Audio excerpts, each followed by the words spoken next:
Baik, Assalamualaikum warahmatullahi wabarakatuh. Selamat salam sejahtera buat kita semua ya. Kali ini kita akan membahas materi tentang fungsi ya, fungsi.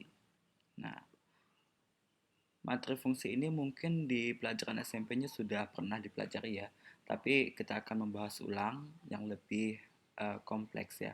Jadi fungsi itu adalah sebuah aturan ya. Fungsi adalah sebuah aturan yang memetakan anggota domain. Ini secara sederhananya ya, anggota domain tepat satu. Nah, istilah di sini adalah tepat satu ya, di garis bawah tepat satu ke anggota kodomain. Anggota kodomain. Nah, jadi fungsi ini ya kalau dalam matematika itu bisa direpresentasikan atau digambarkan dalam beberapa bentuk ya.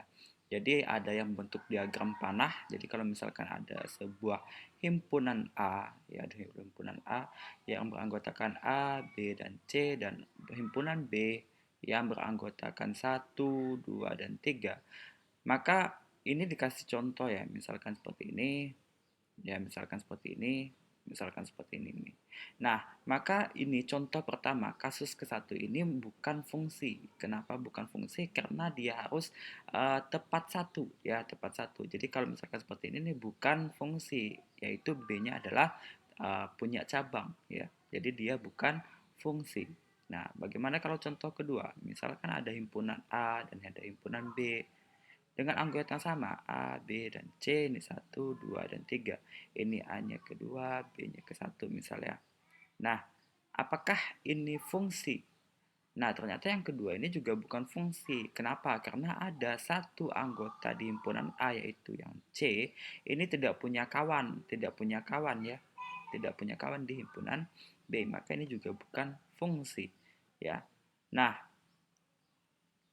contoh ketiga, misalkan ada himpunan A, yaitu A, B, dan C, dan ini ada satu, 2, dan 3. Ini dibuat seperti ini misalkan ya. Nah, apakah ini fungsi dengan himpunan A, K, B?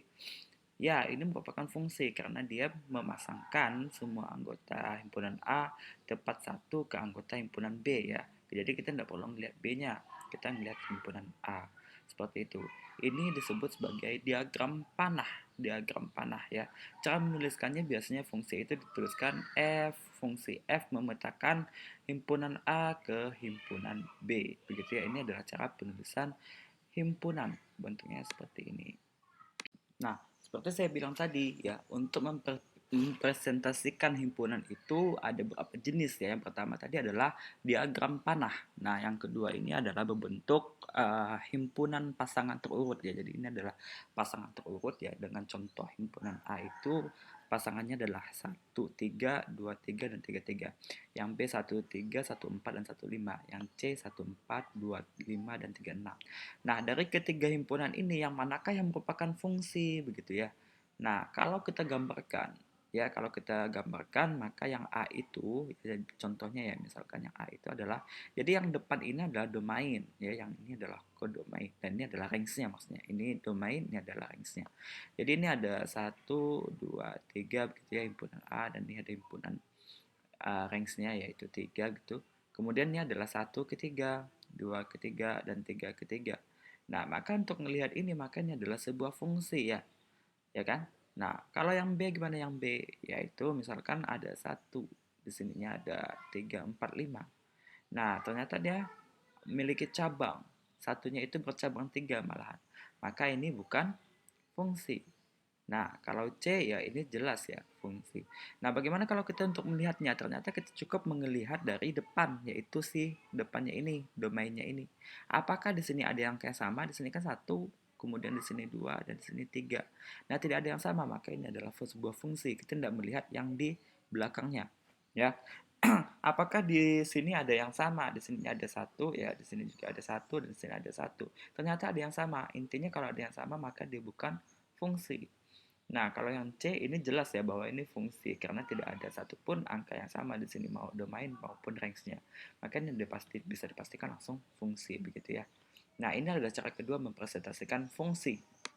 Nah, cara ketiga dalam mempresentasikan fungsi adalah yang berbentuk grafik ya. Jadi di sini saya buatkan ada 5 grafik ya, grafik 1, 2, 3, 4 dan 5. Nah, bagaimana kita melihat sebuah fungsi kalau misalkan bentuknya grafik begitu ya.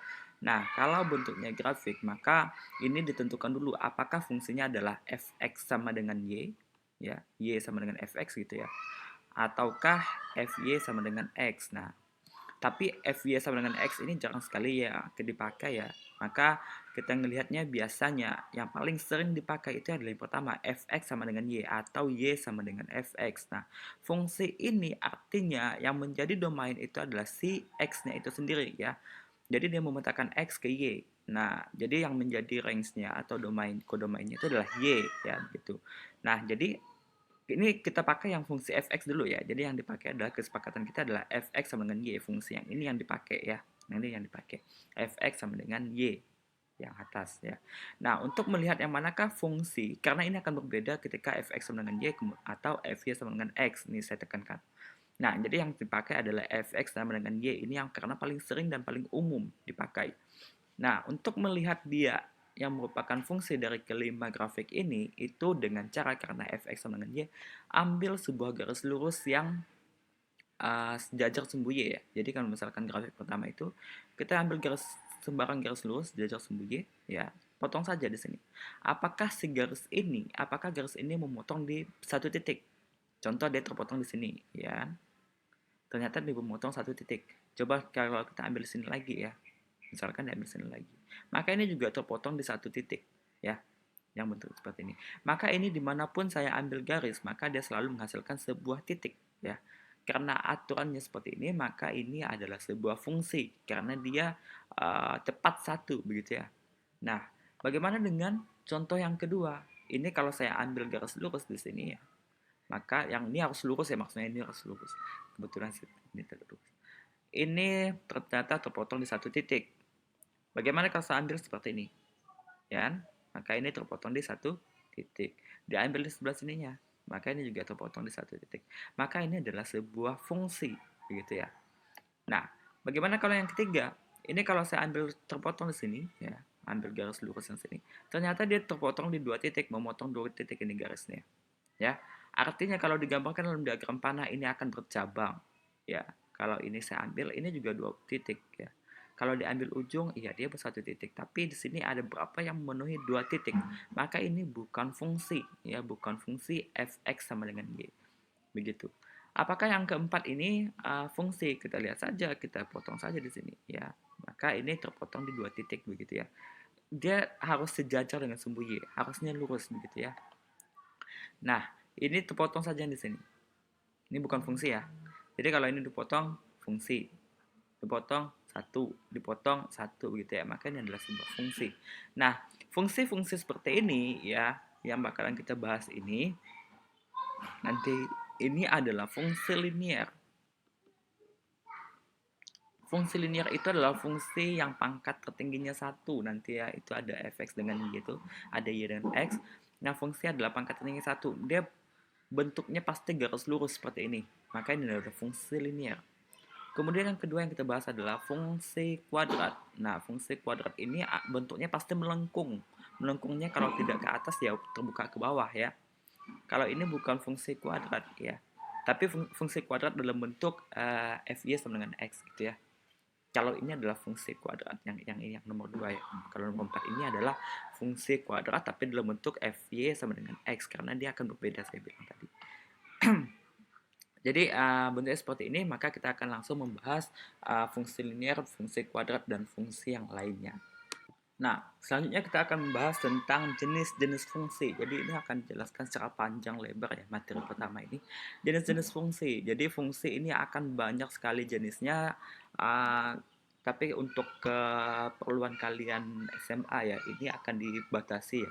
Tapi kalau kalian sudah lanjut ke tingkat yang lebih tinggi, perkuliahan dan segala macam, ini akan banyak sekali fungsi-fungsi yang kalian pelajari fungsi transenden dan segala macamnya. Nah, untuk SMA, maka kalian akan belajar jenis-jenis fungsi yang dipelajari itu adalah satu ya, ini adalah fungsi konstanta. Sebenarnya ini tidak masuk dalam materi sih, fungsi konstanta.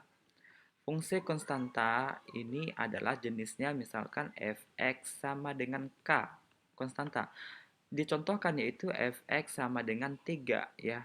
Nah, ini kalau digambar ya, kalau digambar karena dia 3. Ini berapapun kita ambil x-nya, artinya nilai y-nya selalu 3 begitu ya. Jadi ini bentuk grafiknya. Ini adalah garis lurus ya, garis lurus. Ini dipotong di angka 3.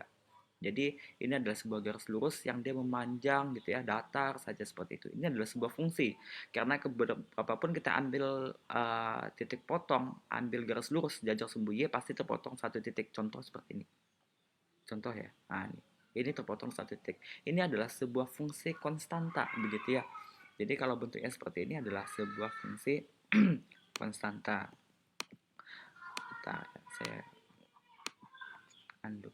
Nah, yang kedua itu adalah fungsi linier ya, fungsi linier.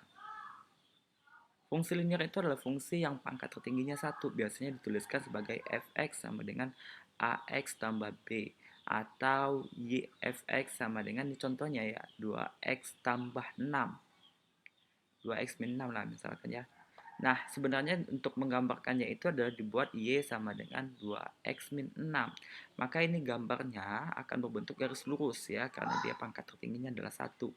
Y-nya min 6, x-nya 3 ya. Nah, maka ini kalau digambar bentuknya seperti ini, garis lurus ya. Garis lurus bentuknya seperti ini. Nah, ini adalah sebuah fungsi linier ya. Kemudian kalau kalian lihat di sini saya selalu ngasih panah, tanda panah. Tanda panah ini artinya ini boleh diteruskan sampai memanjang ya. Tapi karena keterbatasan ini dikasihlah tanda panah. Ini juga ditanda panahi. Ini artinya dia akan selalu memanjang ke atas dan ke kanan. Ini juga harusnya kalau menurut aturannya ini harus ke kiri dan harus ke bawah. Segala macamnya harus dikasih tanda panah. Ini menandakan bahwa dia akan selalu memanjang ke kiri, ke kanan, ke atas, ke bawah. Begitu ya. Tapi karena keterbatasan maka kita kasihlah tanda panah bentuknya seperti ini. Ini adalah fungsi linier ya. Kemudian kalau misalkan yang ketiga ya, ini adalah fungsi kuadrat. Ini saya batasi saja ya karena ini terkait apa? Durasi, jadi saya batasi ya. Fungsi kuadrat misalkan adalah fx sama dengan ax pangkat 2 tambah bx tambah c. Perhatikan di sini bahwa pangkat tertingginya adalah 2. Jadi pangkat tertinggi dari fungsi kuadrat adalah 2. Dicontohkan maka ini fx sama dengan misalnya x kuadrat min 2x min 3 ya. Nah, bentuk dari grafik ini pasti melengkung grafiknya ya. Ini nanti akan kita bahas bagaimana cara menggambar grafik fungsi kuadrat ya. Bentuknya seperti ini. Min 1, 3 ya. Di sini terpotong di min 1 dan terpotong di 3 ya. Kemudian angka di sininya adalah min 3. Nah, bentuknya akan seperti ini ya.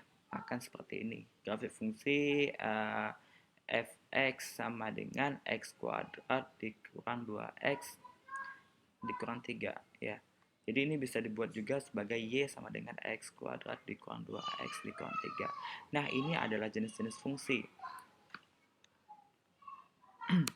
Nah, yang keempat ini adalah fungsi rasional. Fungsi rasional itu adalah fungsi dalam bentuk pecahan ya. Ini sudah dipelajari sebelum-sebelumnya ya. Jadi rasional itu artinya bentuknya pecahan. Biasanya dituliskan sebagai fx sama dengan ax tambah b per cx tambah d begitu ya. Ini bentuk paling umum lah. Contohnya ini adalah fx sama dengan, jadi pada saat ini yang kita bahas itu materi yang akan kita bahas ada 3, yaitu fungsi linier, fungsi kuadrat, dan fungsi rasional. Ini contoh saja ya. Cara menggambarnya ini bakalan sedikit rumit ya. Jadi kalian akan perlu sekali dengan yang namanya GeoGebra ya. Jadi kalau nuliskan saya bentukkan seperti ini ya, GeoGebra. Jadi ini adalah bentuk GeoGebra. Saya akan menjelaskan tadi grafiknya itu adalah Y sama dengan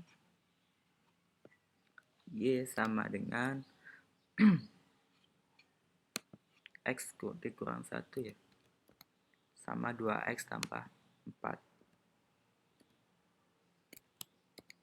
Nah, bentuk grafiknya itu akan seperti ini ya.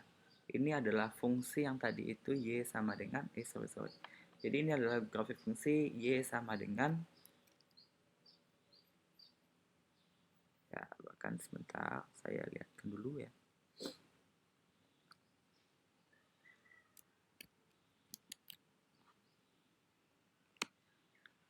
Biar ini kelihatan begitu ya.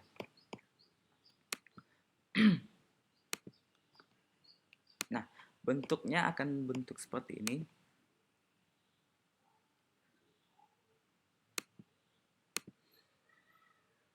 X kurang 1, 2X tambah 4 gitu ya.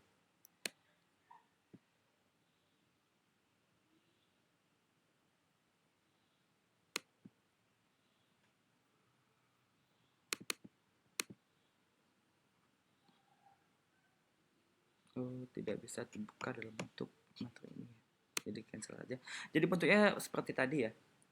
Bentuknya seperti tadi. Itu ada melengkung seperti itu ya. Nah, intinya ada melengkung seperti ini tadi ya. Kemudian ada yang saya lupa nih gambarkannya seperti apa. Bentuknya seperti itu. Ini melengkung-melengkung begitu ya. Karena ini akan penting ketika saya akan menjelaskan fungsi rasional itu sendiri gitu ya. Nah, selanjutnya saya akan membahas tentang domain dan range. Nah, domain itu secara sederhananya adalah domain itu secara sederhananya mungkin kalian tahunya itu adalah daerah asal ya. Daerah asal fungsi. Daerah asal fungsi. Ya ini tidak salah, tapi biar lebih paham ya. Domain itu kalau menurut saya pribadi itu adalah berapakah kalau karena ini fungsinya fx sama dengan y ya, maka kita lihat x-nya. Kalau bentuknya seperti ini, domainnya ini adalah fungsi linier dulu ya. Misalkan seperti tadi 3x dikurang 4 misalnya. Maka domain itu adalah berapakah nilai x. Kalian tanya saja diri kalian sendiri ya seperti itu. Berapakah nilai x? Atau apakah semua nilai x boleh masuk gitu ya. Dengan berapakah? Tapi uh, apakah begitu ya domain itu? Apakah semua nilai x boleh masuk dalam fungsi tersebut gitu ya. Jadi tanyakan saja ke diri masing-masing ya, apakah semua fungsi nilai x itu boleh masuk dalam fungsi tersebut? Kalau misalkan fungsinya seperti ini, apakah semua x boleh masuk? Coba saja kalau misalkan angkanya 1000 gitu ya, berarti 3000 dikurang 4. Masukkan saja nilainya min 1 juta. Apakah ada kendala di situ? Apakah dia bisa menghasilkan sebuah nilai? Apakah nanti ada hasil nilainya? Nah, selama itu iya, maka artinya domain fungsi ini tidak terbatas atau ini domainnya dituliskan seperti ini. Domain fungsi f ya, di f gitu ya, d besar f kecil itu adalah semua anggota bilangan real. Artinya semua bilangan boleh masuk ya, tidak terkecuali. Emang ada fungsi yang tidak boleh nilainya masuk gitu ya, x-nya tidak boleh masuk? Ada. Contohnya itu adalah fungsi yang tadi, yaitu fungsi rasional. Contoh saja yaitu x dikurang 1 per 2x tambah 4. Nah, kenapa ini ada yang tidak boleh masuk? Karena dalam matematika itu ya, jadi kalau misalkan 0 dibagi 3 ini masih diperbolehkan di video-video saya selanjutnya. 0 bagi 3 itu adalah 0 ya. Tapi kalau misalkan 3 dibagi 0 ini adalah tidak terdefinisi. Ya, tidak terdefinisi. Sehingga untuk fungsi ini, apakah semua nilai x boleh masuk? Ternyata ada yang tidak boleh masuk, yaitu berapa? Yaitu ketika x-nya min 2. Coba kalau kita masukkan x-nya min 2, maka f min 2 itu nanti menghasilkan min 3 per 0. Ini kan bakalan tidak boleh, tidak terdefinisi ya.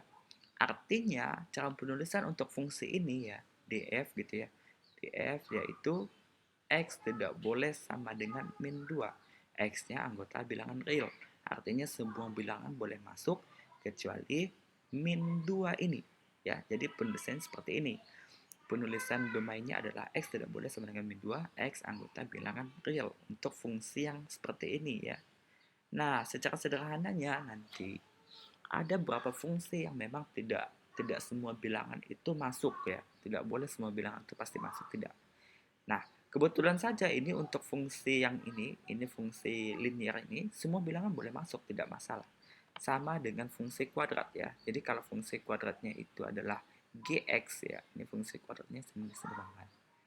X kuadrat min 2, X min 3, kita masukin saja. Apakah semua bilangan boleh masuk ke sini? Apakah semua nilai X boleh masuk ke sini? Ya kan?